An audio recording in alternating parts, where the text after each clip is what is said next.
আসসালামু আলাইকুম আপুরা ভাইয়ারা, আপনারা সবাই কেমন আছেন? আমি আপনাদের বোন আল্লাহর রহমতে অনেক ভালো আছি।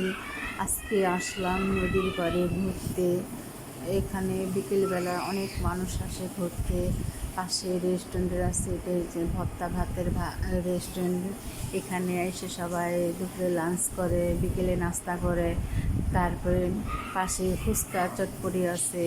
পাশে নৌকা, নদীতে নৌকা আছে, নৌকা ভ্রমণের জন্য অনেকে আসে। 1 ঘন্টা ঘোরাইলে নৌকা ভ্রমণে 50 টাকা নেয়। আর অনেকের সাথে তামান্না পার্ক আছে, ঘোরার মতন অনেক সুন্দর একটা আছে। বিকেলবেলা অনেকে হাঁটতে আসে, আমরাও হাঁটতে আসছি।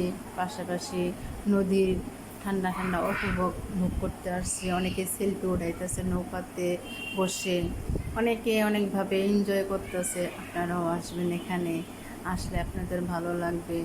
এখানে খুবই ভালো, ঘোরার জন্য সুন্দর একটা মনোরম পরিবেশ আছে। আপনারা আসবেন, আসলে দেখবেন এখানে সবাই ভালো লাগবে। সবার মনটা, যাদের মনটা একটু খারাপ থাকে তাদেরও মনটা ভালো হয়ে যায়। আর নদীর আবহাওয়া, নদীর ঢেউ দেখলে সবারই মনটা ভালো হয়ে যায়।